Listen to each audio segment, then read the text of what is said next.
It's January 2015 and some kids are trying to sell coke to strangers outside of a supermarket. Cops arrive and the boys are questioned by the officers. Eventually, one of them cracks. I can't do this. Man. We have a bunch of coke in the back. The boys are arrested and put into the police car. The officer opens the trunk and finds that the coke they've been referring to is Coca-Cola. The cops had just been pranked by the Nelk Boys, who run YouTube's biggest prank channel, and have a combined net worth of over $30 million. What started out as just some prank videos has evolved into a multimedia business empire.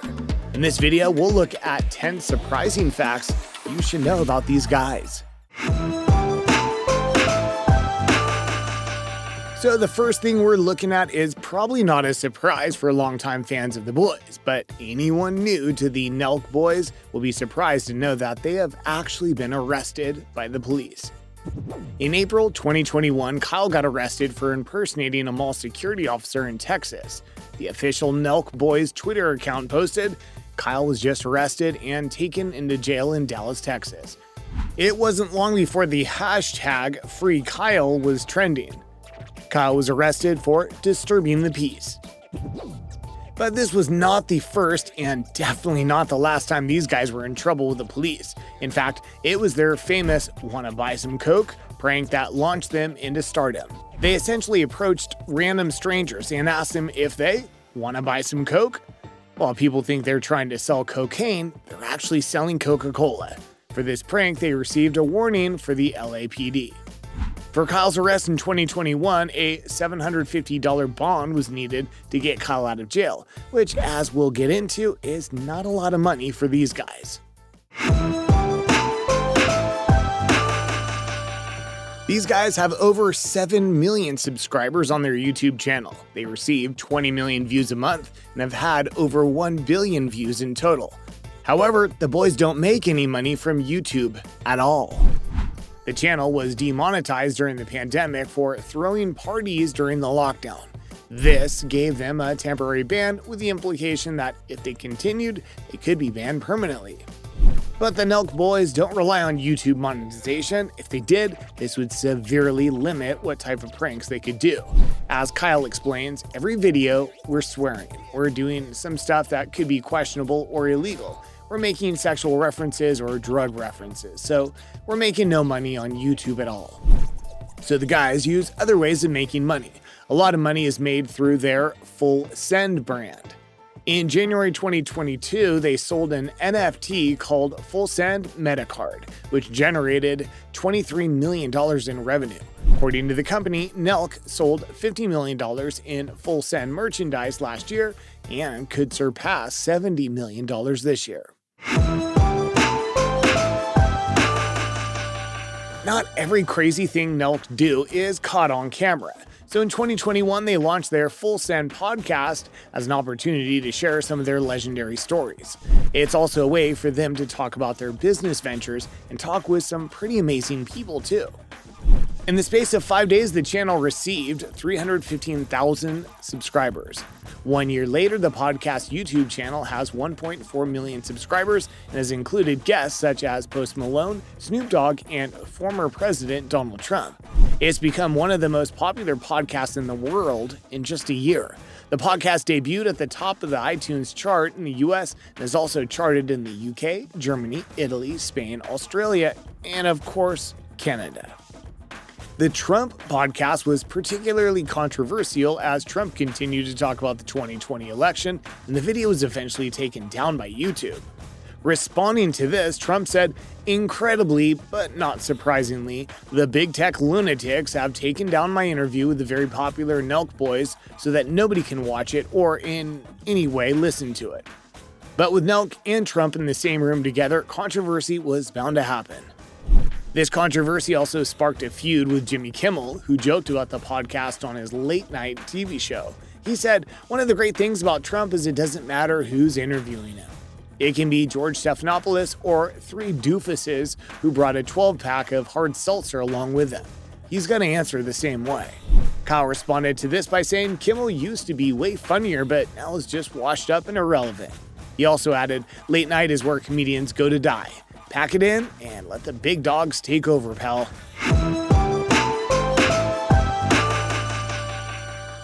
You'd think getting arrested is the worst case scenario for any prank, but the boys have actually received death threats. When most people get pranked by the Nelk Boys, they laugh, hold their hands up and say, "You got me." It's usually quite a fun moment and they appreciate the humor. This, however, is not always the case. In one prank, their target was delivery drivers. Once the delivery driver arrives, a fake police officer comes up to them. Police officer tells the delivery driver and the Nelk Boys to get on the ground. One of the Nelk Boys then shouts, "He's the leader," and points at the delivery driver.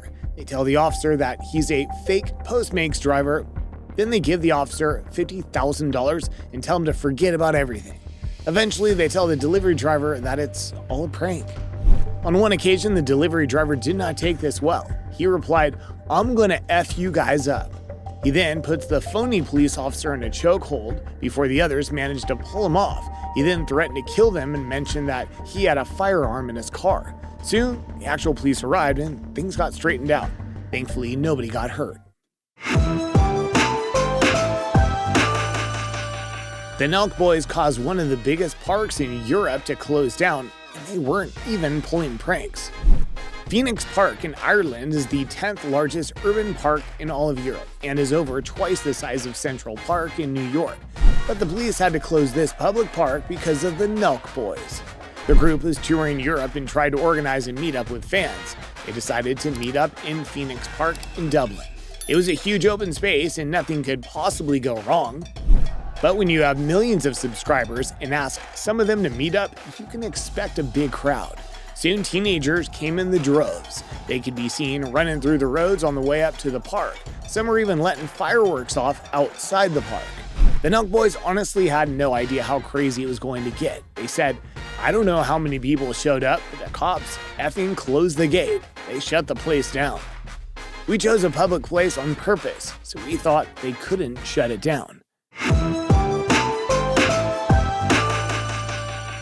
The whole idea of pranking someone is that they don't know who you are.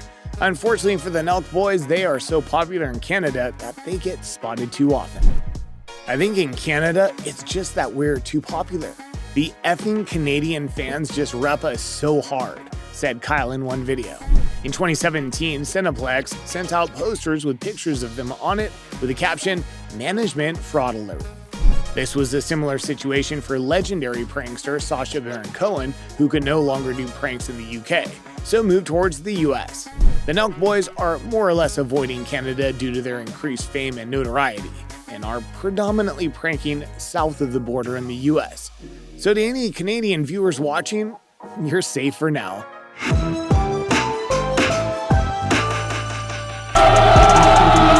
While it looks like so much fun to be a part of the Nelk Boys, it does have its drawback.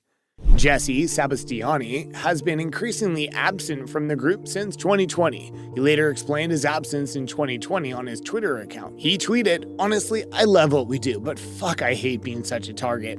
It's cliche and shit, but I hate fame. I've only had a taste of it and I already experienced how much you have to give up for this life choice. Sounds petty, but I've lost almost everything I used to love about life."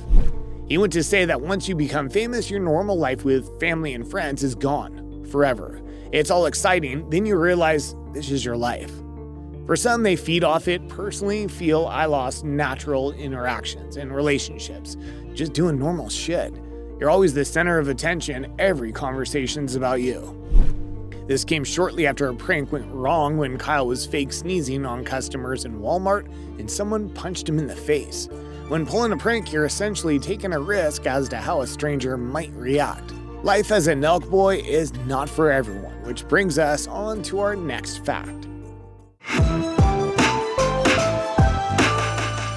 Jesse is not the only Nelk Boy who found it difficult.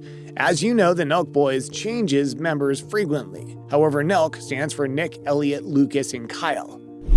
Luca can be seen in the earlier videos but left in 2017 for personal reasons. In a video in 2017, they spoke about it and explained that he simply didn't want to be a part of the channel anymore. The real truth is Luca just did not want to do pranks anymore. He was just sick of doing pranks. He always had that little bit of pressure when we were in Walmart and stuff like that. He was always really scared of getting caught. Lucas was still one of my best friends. I've known him forever. I'm still really good friends with him. He's always just a little bit scared. While being in the Nelk Boys seemed like a dream come true, it does come with its disadvantages. Lots of people have left due to the bad lifestyle habits and their bad reputation with the public. Appearing on this channel could affect your education and career too, especially if you got a criminal record. And as Jesse mentioned earlier, fame can sometimes be not all it's cracked up to be. Before the Nelk Boys, Jackass were the main stars of performing pranks and getting up to all sorts of nonsense. Jackass star Steve-O even performed on the Nelk Boys channel and is good friends with them. For the Jackass movie, Steve-O wanted to get a t-shirt cannon, fill it with feces, and shoot it straight into his face. This idea was unsurprisingly rejected by director Jeff Tremaine and was considered too crazy for Jackass. But Steve-O was determined to perform this stunt and did it during his cameo on the Nelk Boys channel. And surprise, surprise, this stunt went horribly wrong, and Steve-O needed to get treated in the hospital. Stupid idea suddenly got stupider. The Nelk Boys are big fans of the UFC and through that have become friends with Dana White. In fact, it was through Dana that they managed to organize the Trump podcast, and as an entrepreneur himself, highly likely that he's passed off some of his wisdom onto the boys too. White spoke about first meeting them on the Pat McAfee show. He said, "So they reached out to me and wanted to come to Fight Island to check out some fights, and I knew about them through my kids. So I'd already seen their stuff, and I like them. They're actually really good kids. So yeah, they came out, we had a good time, and it was fun." The Nelk Boys have appeared at several UFC events and are even in talks about sponsoring a fight. This will involve the Nelk Boys specifically choosing their fighter and hyping them up prior to the match. As Dana explained, the Nelk Boys will actually pick their own fighter, they'll sign him, he'll get into the UFC, and he'll be sponsored by Nelk. It'll be their guy. UFC fighter Khabib even appeared on their podcast and said that he's willing to fight fellow YouTuber Jake Paul. Given what Khabib did to Conor McGregor, this might be one fight Paul might want to sit out. While nothing is official, the fighter the Nelk Boys are expected to sponsor is Isaac Dulgarian. As we mentioned at the start of the video, these guys don't make money from YouTube views and use different ways to profit from their legions of fans. There is merch, there is an exclusive subscription of prank videos, but their most bizarre business of all would have to be their own drink, Happy Dad. The beverage was launched in October 2021 and its Instagram page was so overwhelmed with activity that it temporarily shut down.